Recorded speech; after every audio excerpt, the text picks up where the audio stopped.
Hello and welcome to Focus February, visionaries. This month we are going to be breaking down my process so that we can more effectively and productively move through the month and our year, because 2024 is going to be a dynamic and kick butt year for all of us. So this week I'm starting off by sharing the first piece of the process that I share with corporations, with individual clients, with girls' night out groups, with you name it, with pageant girls that I work with. This is the first step, the first key component of the process. I'm going to start with that. But first, I want to pitch something to you because I very rarely pitch anything to you guys like salesy or any of that. So I don't typically do that. However, I do want to take a minute to say, if you would like to spend a really good $12 this year, then follow me on Instagram, send me a DM with the word vision, and join my paid subscription page for $1 a month. Actually, not even $1, 99 cents a month. So not even a whole $12 for the year. And then I will send you the link to get subscribed, to get all in. We're doing a Focus February. The group has already started. We're tracking 3 things daily, and we're working towards those goals and stacking those habits and building positive habits that are going to get us to our goals. Plus, you get a 20-minute one-on-one with me where we talk about your goals and what it is that you're working on so that I can help keep you accountable. So much of our success is predicated on our ability to stay accountable to ourselves. And what we know is that science and research tells us that when we have an action plan and we have an accountability partner, we're 64% more likely to accomplish our goals. So I'm the missing link. I'm that 64% that's going to help you get there. Okay. So do that. Follow me on Instagram. It's linked in the show notes. If you don't already follow me on Instagram, then it's at Maria Maldonado Smith. It's one big whopping word. Typically, if you get to Maria Mal, you're going to see a picture of me. Click on that, follow me, send me a DM with the word vision, and I will send you all the information to get started. Yay. Okay, now let's shift into word of the year. This is the first step in my process. I share this with everyone that I work with, and it's a great jumping off point. The word of the year is truly designed for you to anchor yourself in what it is you're working to achieve. When overwhelmed clients or potential clients come to me, typically one of the things that they will say is, I don't even know where to begin. And this sounds amazing, but I'm so overwhelmed because I just don't know where to start. And the answer is start with the word of the year. It's so powerful and it's such a powerful tool. In fact, when I had gotten away from goal setting and journaling and vision boarding and all of that during a period of my life where I was just mired in my corporate career and building that out, I found myself being anchored by my word of the year. It's literally how I started putting the pieces back together, not just creating the structure for this program, but creating the structure for my life. It was how I got back on target with all of the things that I was working to achieve. So the word of the year is incredibly powerful. I'm going to give you an example and I'm going to use myself so that you get an idea of how powerful this word can be. My word for this year is trust. And I'll even give you my word for last year, which was capitalized. It was a little bit different. Most people tend to pick words that are, growth, development, inspire, motivate, empower, and all of those are fantastic words. Listen, Webster's dictionary is massively large. There's a plethora of words that you can choose from to pull your word of the year from. Your limits are boundless as far as what you want to choose for your word. And it really doesn't matter because it's got to speak to you. There's no wrong way, except don't choose a phrase. And I'll tell you why in a second. But my word of the year is trust for this year. I'm a mama of 3, slightly type A. Kids definitely got me out of that control freak mentality because I realized that they unfortunately don't operate how I want them to all the time. And their schedule, especially when they're babies, is solely theirs and they are on their own time and it's their world and we're just showing up in it.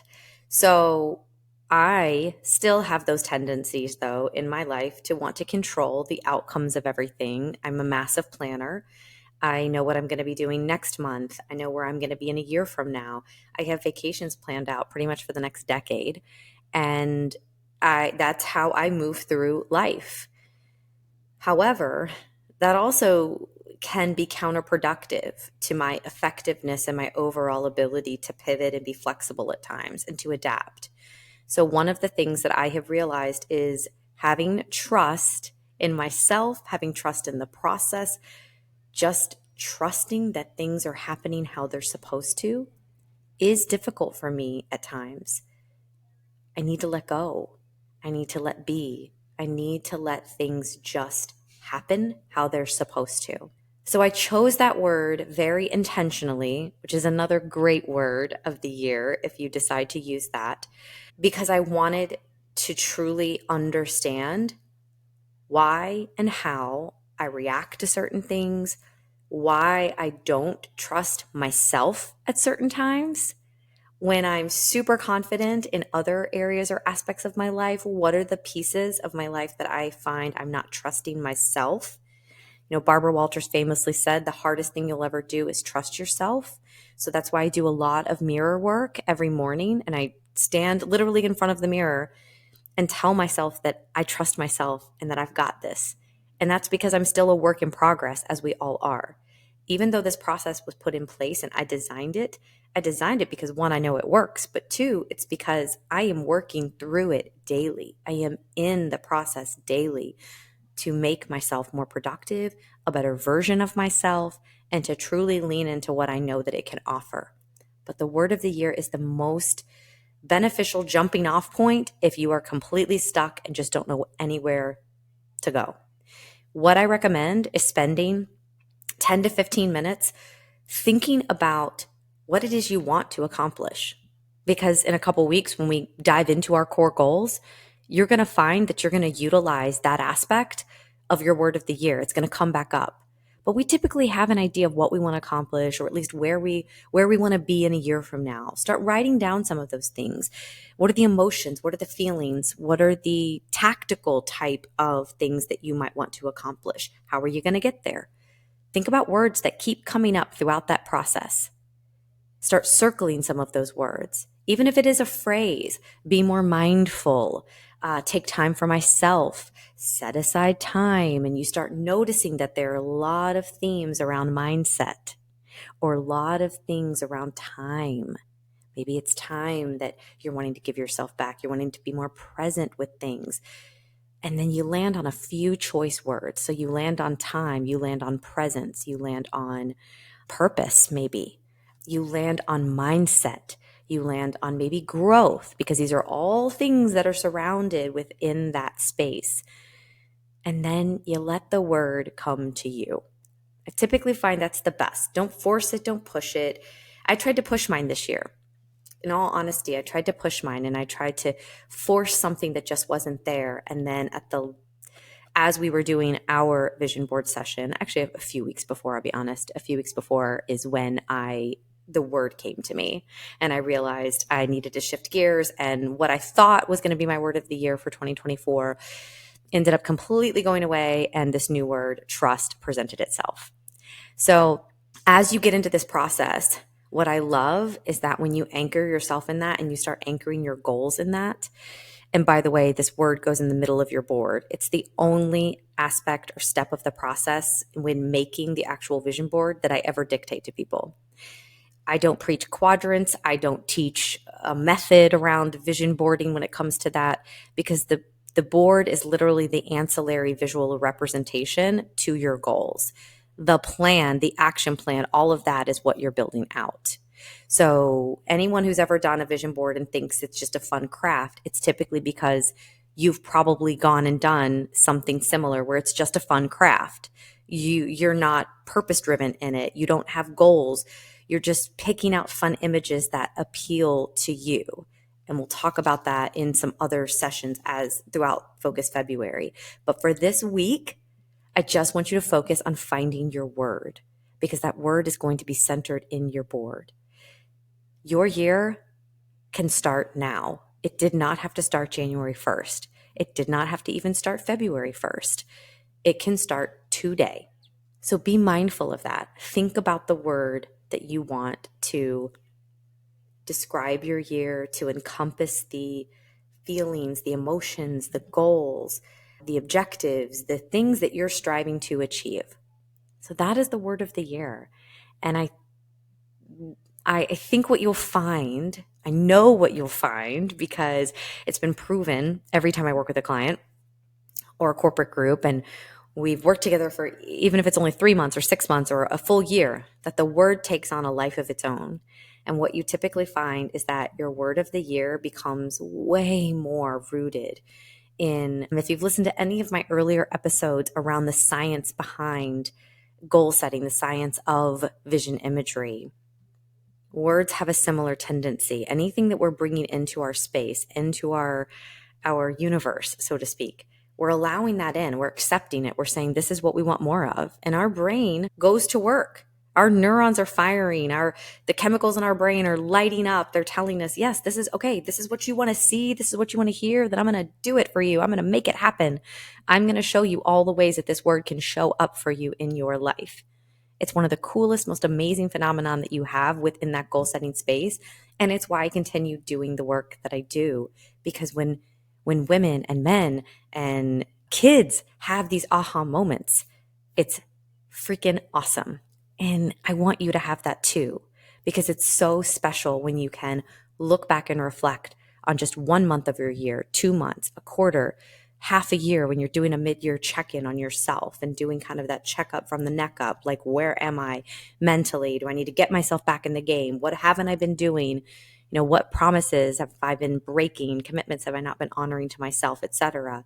It's a great way for you to think about how that word has played a part in your year. It's incredibly fascinating, and there's so much more science about it, but I want to keep these episodes short and sweet. No more than 15 minutes this month, each episode, because I really want you to spend time focusing. So what I would love for you to do is, after this episode, spend that 10 to 15 minutes that you normally would continue listening to either me or to a lovely guest, and take time to open up a journal, open up my workbook. You can find it on Amazon. It's linked pretty much everywhere if you follow me, or it's in the show notes. Order the workbook, whatever you want to do, but get the workbook, or find a piece of paper and start jotting down words, phrases, goals, topics, different things that speak to you that could help define and help you find your word of the year. It is incredibly powerful. And like I said at the very beginning of this episode, this is going to be a kick butt year for every single one of us. 2024 is going to be a great year because we're really going to dial in on this process more consistently. And a lot of the guests that I'm going to bring on this year are going to continue to speak to some steps of this process in their own life and how it has played out in their own life. So I'm really excited for you to join me in this month, in this Focus February, as we break down the steps of my process, Executive Vision Imagery, which teaches the science of goal setting, the neuroscience of vision imagery, and the power and powerfulness of both of them when used in conjunction in your life to help you plan, goal set, and set yourself up for phenomenal success. I am so glad you're here, visionaries, and I'm so excited for 2024. Stay tuned for more next week, and thank you so much for listening. And if you have any questions, like I said, DM me that word vision, join the Focus February group, and let's do the dang thing.